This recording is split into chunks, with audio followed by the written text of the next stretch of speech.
afternoon once again, everyone. I'd like to introduce myself as Dr. Aditya, and I'm an immune system aficionado, more than whatever tags you give it, and perhaps a lifelong aspiring human capitalist.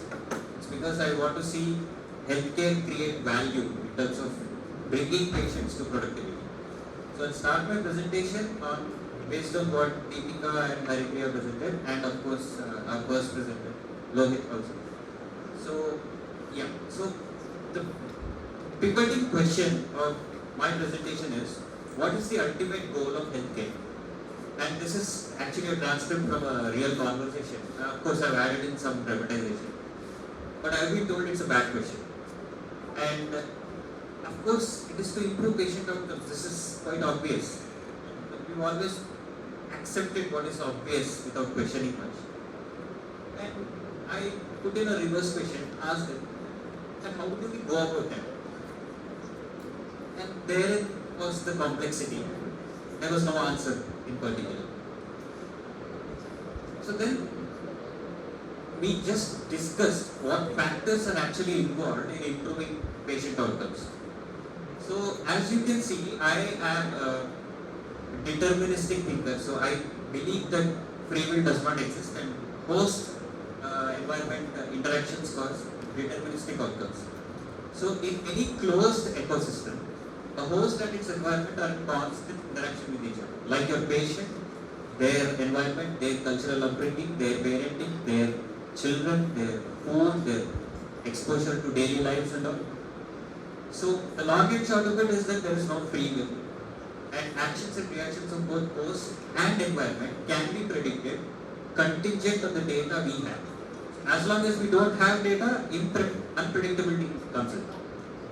So again, you could question and ask, say that, is this guy really a global expert, which is what Rakesh sir has invited me as. But it's a possibility I'm not.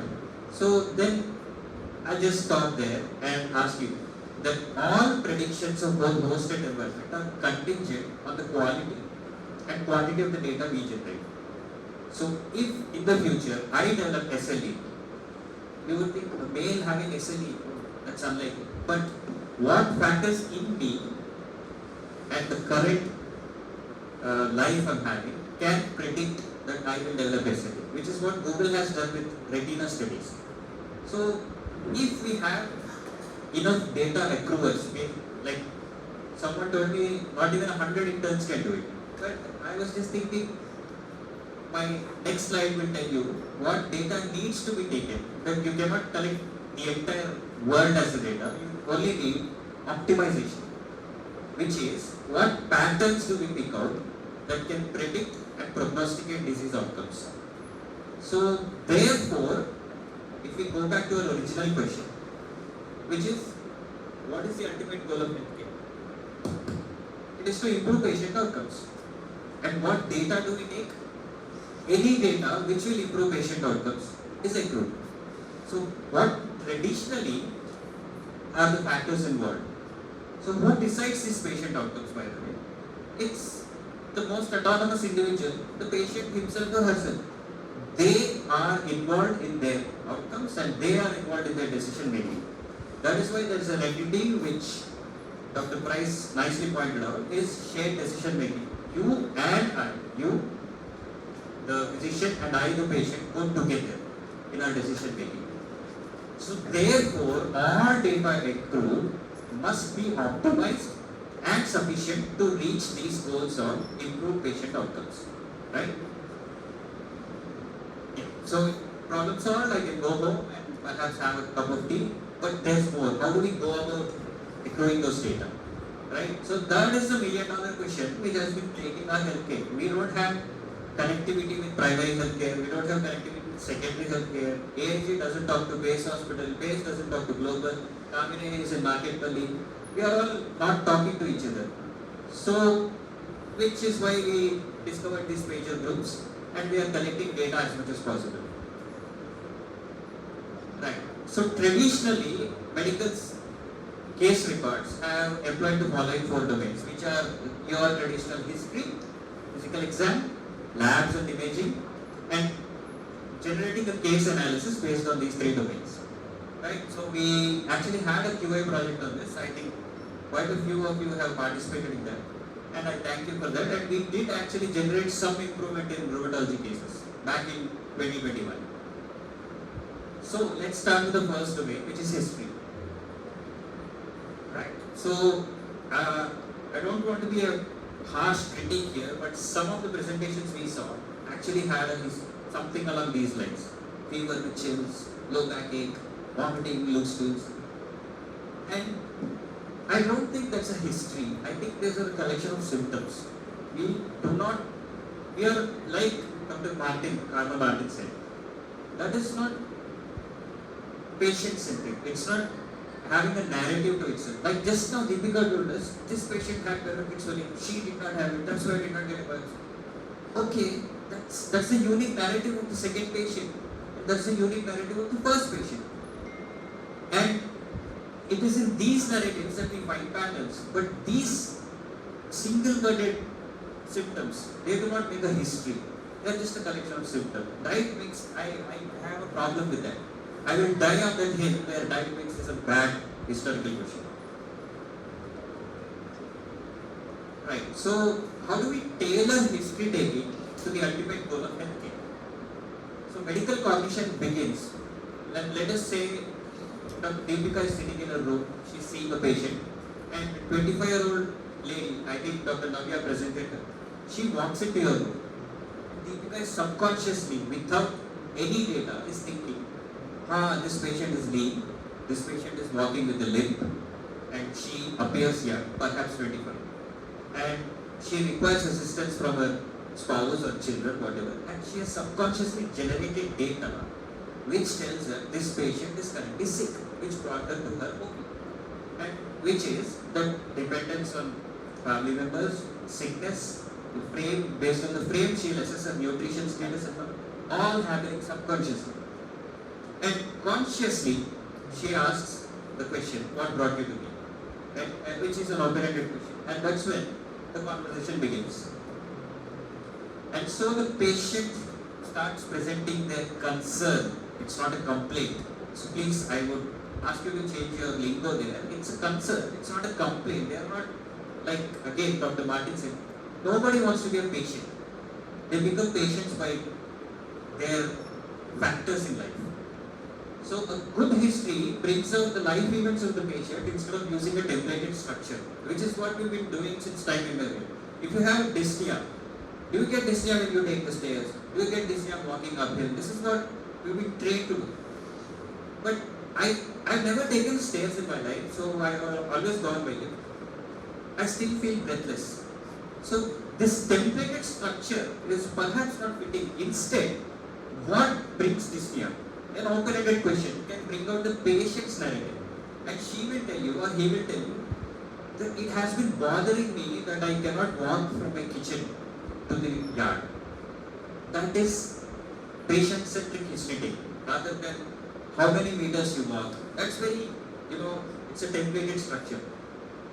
So in the first case, which Navya presented, Dr. Asjad and Rakshita, who were 2018 batch students, have taken history which showed fevers and skin lesions that made her apprehensive, joint pains that impeded her daily work, and mood swings and frustration due to this pain. This is the narrative. I am troubled, I have mood swings, I am frustrated, I am socially secluded, and I am unable to spend time with my children because my mother-in-law thinks this is contagious. This is a narrative. This is specific to the patient, which is concerning her, outside of the fever and skin lesions. So as the narrative continues and Deepika is taking her history, you subconsciously start generating an anatomical pathological diagnosis. And for sure, like Rakesh, anti-antibodies. For sure, the surest, most time-tested signs of systemic inflammation undeniably is fever, jwaram, bukhara. That is, fever is equal to systemic inflammation. From a pharyngitis to a cellulitis necrotizing fasciitis. Anything, systemic inflammation is fever. And once you marry the fever to the skin and joints, you have multi-system inflammation, right? So medical cognition is starting to raise now. She has generated subconscious data, which is lean, requiring assistance and all. And she has asked some of these questions, which she gathers, such as fever, skin, joints, impact on mental health. Now a beginner, like, again, I am sorry for these labels, but I made this presentation 10 days ago. So a beginner would say SLE, whatever that is, systemic lupus erythematosus, which I don't know where the term came from, lupus. And an intermediate thinker would perhaps think, this is lupus for sure, but I just can't recall those slick criteria, which all of you pasted in your presentation. A criteria, O criteria, all those criteria were devised to include patients in clinical studies. They are not diagnostic criteria at all. Sadly, they are only devised to include patients in clinical studies. You don't use them for diagnosis. But an intermediate thinker would say, what does do? I stimulations, I look for a manner patch, all those things. An advanced thinker, which most of you are done. Okay, this is SLE, and I have to make a disease activity index, and now I have to formulate a plan of action. But a human capitalist, which is how, so he or she applies Occam's razor, which is one single entity which can explain the patient's mental problems, physical problems, and the multi-system inflammation. And would starting this patient on steroids and methotrexate solve her problems, which are fever, joint, skin, alleviate her mental agony, and bring her closer to her children. Can methotrexate bring her back to her children? Can methotrexate make her mother-in-law believe that this patient can go hug her children? This is one form of evidence-based medicine. And I don't simply treat the joints. The X-ray has no erosion, so you are getting better. No, that's one part of the problem. The other part is that I want to spend time with my children. I want to pick up some weight. I want to walk from the kitchen to the yard without distress. These are the outcomes, patient outcomes, over which we take a history, over which we administer a physical exam. So these are the outcomes the patient wants to improve, and these are the outcomes which create human capital, wherein the patient is now productive. So we move on to clinical exam, and this is where I comment Dr. Pradeep. So his case, his final exam case, was an absolute masterclass on joint examination. So well done, Pradeep. I saw your blog. It was absolutely inch perfect. I mean, from my level, it was pretty good. So the case in point was, again, we are harking back to Deepika again. So 40F with recurrent paralysis, dry eyes, dry mouth, joint aches, making her unproductive, and worry about permanent disability. Has anyone here been paralyzed? No. So we wouldn't have an iota, an inkling of thought of how it feels to be paralyzed. But she's worried that, Dr. Deepika, I've been paralyzed in 2020. Fine, once is okay. 2021, twice. 2022, I've been intubated. I was on a ventilator. Am I looking at permanent damage, destruction, right? So, yeah, framing the problem again. 40F, recurrent paralysis, dry eyes, dry mouth, joint aches, making her unproductive, and worry about permanent disability. This is the narrative. A beginner would put it as Mikulicz syndrome or keratoconjunctivitis syndrome. Intermediate thinker, yeah, this looks like Sjogren's. I can't make head and tail of the paralysis too. Now, advanced thinkers, which all of you are here, multi-system inflammation is quite obvious. Eyes, glands, joints. Oh, I have to think of the kidneys, which Deepika expertly did. But a human capitalist has, like, again, this person is thinking this. If I'm correct, sir, please. So, he has advanced knowledge of Sjogren's syndrome. He has background knowledge of renal tubular acidosis. He knows the association between Sjogren's and renal tubular acidosis, and keeps the patient concerns in mind of permanent disability. For this, based on these outcomes, Pradeep made a world-class examination of a joint, of a multi-system joint exam. So why did he have to do a full joint exam? Because he's looking for permanent disability. Are there any deformities? And he also looked for erosions in the X-rays. But he's looking for permanent damage, such as, these botanier, all those stuff. Button, what is it called? Yeah, something along those lines. So he's looking for destructive joint disease to address the patient concern of permanent disability.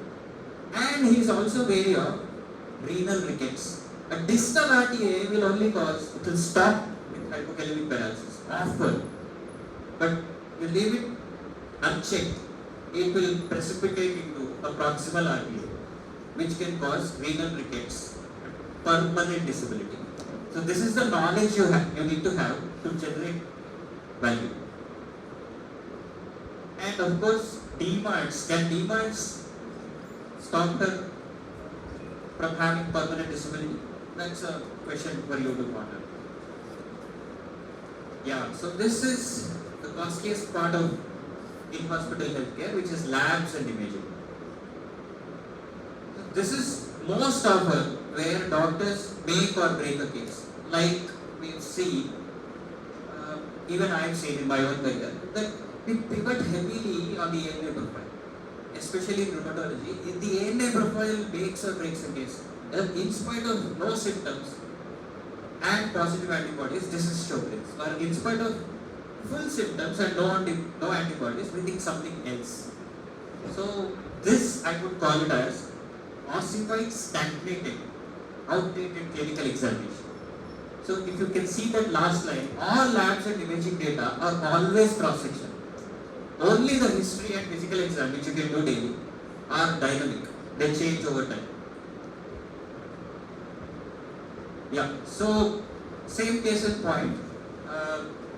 His labs were pivoting on a history of dry eyes, dry mouth, and waddling gait and permanent deformity.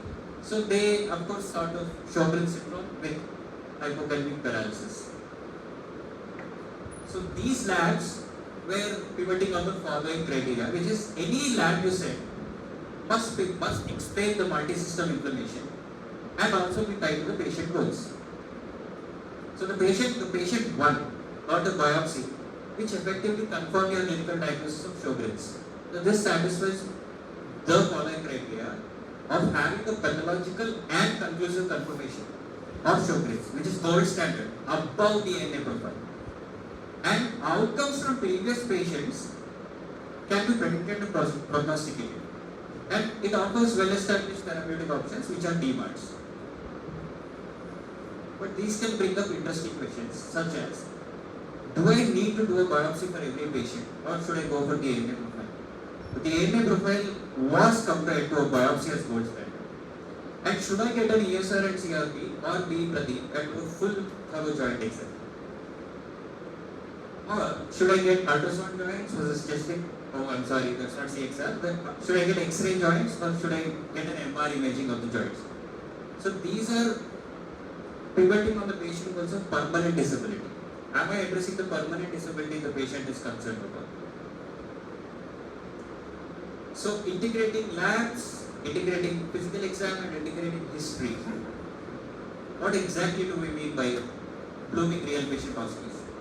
So maybe Bloom's taxonomy is something sir has been talking about for the last 1 year. Real patient is, again, this is where I want you to think better. From real patient narratives, not run-of-the-mill ossified textbooks. And OSCEs are objective structured clinical evaluation. So this is your average Bloom's taxonomy. And let's take, these are the last 2 slides. So Bloom's taxonomy from a patient's perspective and a physician's perspective. So the patient came, she said, my joint pain started 1 year ago. I feel stiff on waking up and have pain on holding a glass. And there is some dry cough too. So patient is recalling facts. And the physician is thinking, okay, there is some disability and I need to look at the musculoskeletal system. I will think of bones, muscles, tendons, ligaments, joints and nerves.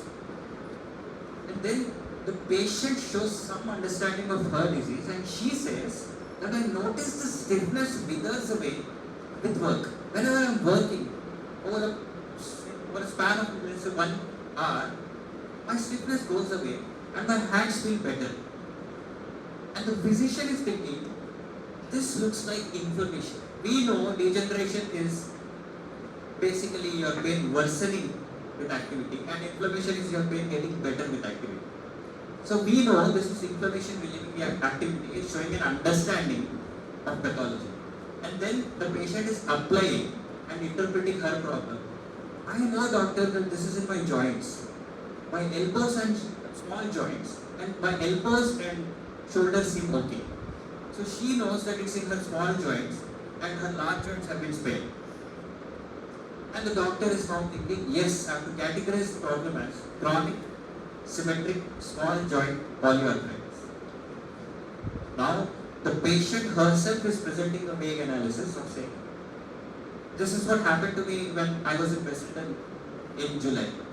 She said, I am aware women my age are at risk of rheumatoid arthritis. Is this what I think it is? Her own analysis says, from her own lived experiences, that this is rheumatoid arthritis. But the physician is not committing to it and is still wary of psoriatic arthritis, gout, osteoarthritis, and hypoparathyroidism. She's still keeping all these open. Then she's making an evaluation that if this is RA, I shall not take steroids. I know I'll gain weight and I'll get diabetes. But the physician is now saying, I am a patient advocate. I must act in the best interest of the patient, and there is plenty of supportive literature which says methotrexate plus steroids can help in faster weaning. So I must still go ahead and prescribe steroids to my patient. And the last step, which is creating new value, is the patient telling you, the doc, since you put me on methotrexate, my curve has gotten better too. And the physician is stumped as usual, which we are always on, is that, yeah, great, I know there is emerging literature on methotrexate improving interstitial lung disease. The standard dictum is that methotrexate worsens pulmonary fibrosis or interstitial lung disease. But there is emerging literature that it improves ILD. So these are the levels at which Bloom's taxonomy is applied. We create new data and eventually we publish it. We publish this patient improved with methotrexate. And this is the first case report which shows improved outcomes for RA-associated ILD with methotrexate. So just summarizing, patients are people, they are dynamic entities with each having a unique narrative, and medical history should get an insight into this narrative. A physical exam, like Pradeep did, must be tailored to the working hypothesis generated by the history.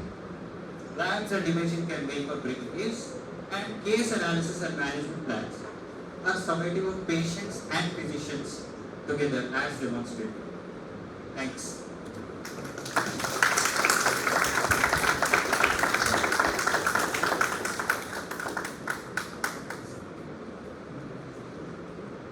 Open for comments. And invite from anyone comments, please. How about our senior guests, Professor Suresh Thomas, Professor Sharma, would you like to give you inputs? Can someone give them the mic? Harika, mic? Mic to Professor Thomas.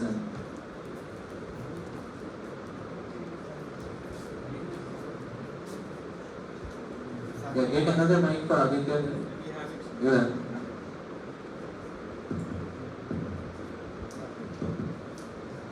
At the outset, congratulate the presenters for their wonderful presentation. It was very informative, and I would say it was even something very novel, because from our department presentations and what we see, we don't have that uniqueness. And what we found is this is very practical, easy to understand, easy to practice. Doesn't appear very theoretical. Knowledge is there, but if it cannot be applied, it's of no use. There has to be a connecting link between theory and practice. So this, I think, is very good, and a discussion, a good discussion with so many people giving their inputs and discussing, definitely the outcome for the patients would be much better. I'm not talking about the individual cases, but the way it is presented and it is discussed. Definitely the examples you have given are very good, but how we have to apply our knowledge once you pass out from this institution. All of us are able to somehow get our qualifications, but when we start practicing, then you know there are challenges. And all the time we are depending only on reports, and we are losing our critical acumen, our reasoning, our justification. We can't explain many things with reports. Still that gap is there. But I feel that this sort of presentations are definitely helpful for us, and we hope that many more things are in this prototype. Thank you, sir. Thank you, sir.